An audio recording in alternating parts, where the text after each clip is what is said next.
श्री सीताराम चंद्राभ्याम नमः। अयोध्या कांड 67वां सर्ग। मार्कंडेय आदि मुनियों तथा मंत्रियों का राजा के बिना होने वाली देश की दुर्वस्था का वर्णन करके वशिष्ठ जी से किसी को राजा बनाने के लिए अनुरोध।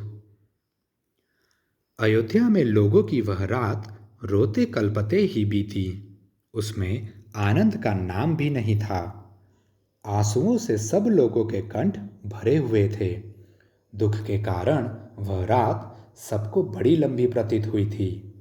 जब रात बीत गई और सूर्योदय हुआ, तब राज्य का प्रबंधन करने वाले ब्राह्मण लोग एकत्र हो दरबार में आए। मार्कंडेय, मौद्गल्य, वामदेव, कश्यप, कात्यायन, गौतम और महायशस्वी जाबाली, ये सभी ब्राह्मण श्रेष्ठ राजपुरोहित वशिष्ठ जी के सामने बैठकर मंत्रियों के साथ अपनी अलग अलग राय देने लगे। वे बोले, पुत्र शोक से इन महाराज के स्वर्गवासी होने के कारण यह रात बड़े दुख से बीती है, जो हमारे लिए 100 वर्षों के समान प्रतीत हुई थी। महाराज दशरथ स्वर्ग सिधारे, श्री रामचंद्र जी वन में रहने लगे और तेजस्वी लक्ष्मण भी श्री राम के साथ ही चले गए। शत्रुओं को संताप देने वाले दोनों भाई भरत और शत्रुघ्न कैकय देश के रमणीय राजगृह में नाना के घर में निवास करते हैं। इक्ष्वाकु वंशी राजकुमारों में से किसी को आज ही यहाँ का राजा बनाया जाए, क्योंकि राजा के बिना हमारे इस राज्य का नाश हो जाएगा।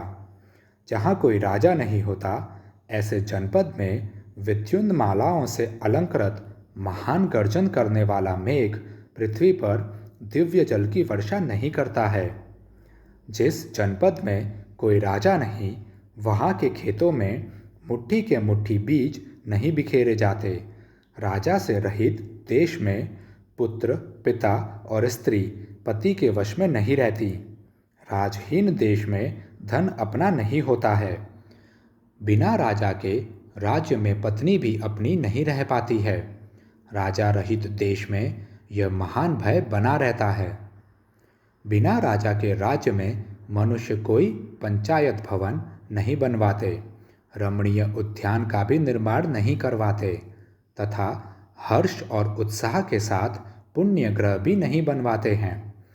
जहाँ कोई राजा नहीं, उस जनपद में स्वभावतः यज्ञ करने वाले द्विज और कठोर व्रत का पालन करने वाले जितेंद्रिय ब्राह्मण उन बड़े बड़े यज्ञों का अनुष्ठान नहीं करते, जिनमें सभी ऋत्विज और सभी यजमान होते हैं।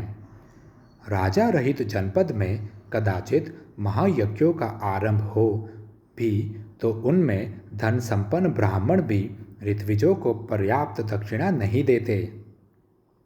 अराजक देश में राष्ट्र को उन्नतिशील बनाने वाले उत्सव, जिनमें नट और नर्तक हर्ष में भरकर अपनी कला का प्रदर्शन करते हैं, बढ़ने नहीं पाते हैं तथा दूसरे दूसरे राष्ट्र हितकारी संघ भी नहीं पनपने पाते हैं।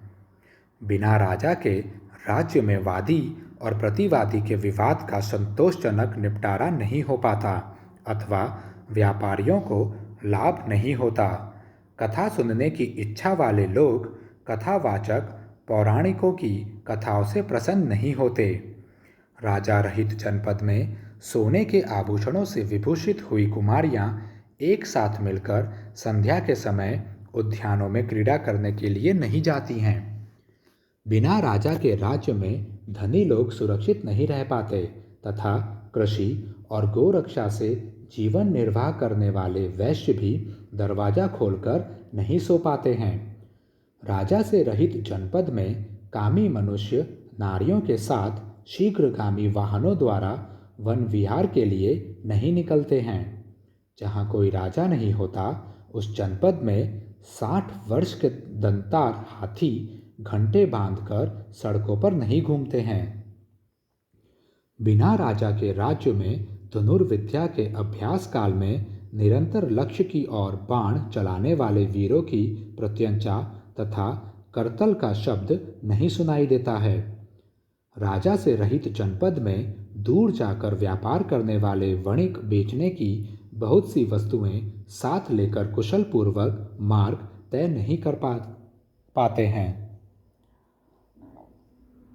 जहाँ कोई राजा नहीं होता, उस जनपद में जहाँ संध्या हो वहीं डेरा डाल देने वाला, अपने अंतःकरण के द्वारा परमात्मा का ध्यान करने वाला और अकेला ही विचरने वाला जितेंद्रिय मुनि नहीं घूमता फिरता है। अराजक देश में लोगों को अप्राप्त वस्तु की प्राप्ति और प्राप्त वस्तु की रक्षा नहीं हो पाती। राजा के न रहने पर सेना भी युद्ध में शत्रुओं का सामना नहीं करती। बिना राजा के राज्य में लोग वस्त्राभूषणों से विभूषित हो हृष्ट पुष्ट उत्तम घोड़ों तथा रथों द्वारा सहसा यात्रा नहीं करते हैं। राजा से रहित राज्य में शास्त्रों के विशिष्ट विद्वान मनुष्य वनों और उपवनों में शास्त्रों की व्याख्या करते हुए नहीं ठहर पाते हैं। जहाँ अराजकता फैल जाती है, उस जनपद में मन को वश में रखने वाले लोग देवताओं की पूजा के लिए फूल, मिठाई और दक्षिणा की व्यवस्था नहीं करते हैं।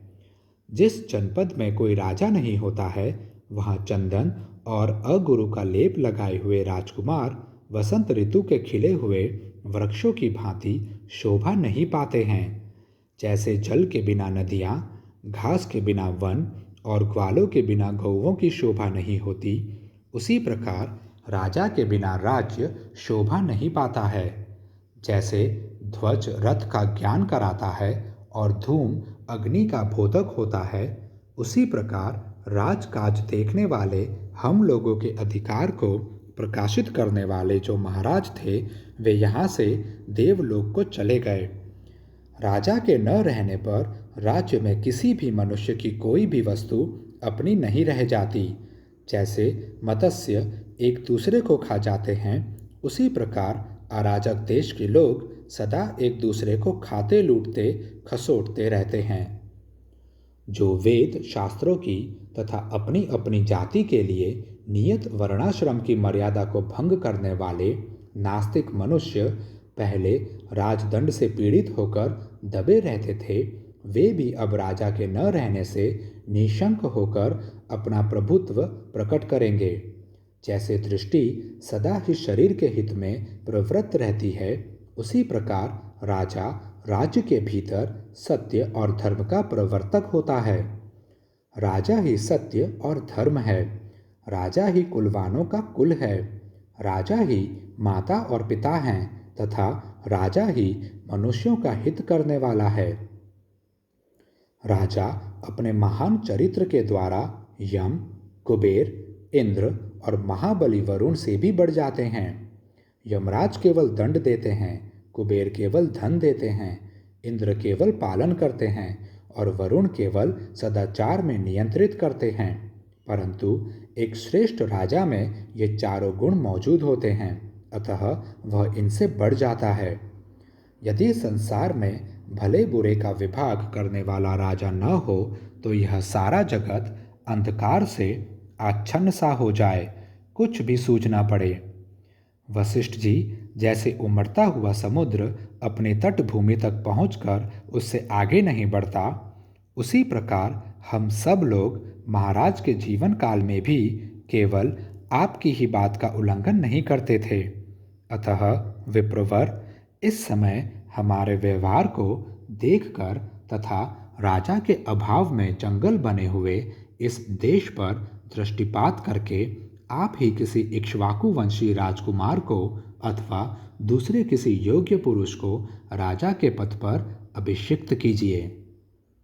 इस प्रकार श्री वाल्मीकि निर्मित आर्ष रामायण आदि काव्य के अयोध्या कांड में 67वां सर्ग पूरा हुआ। जय श्री राम।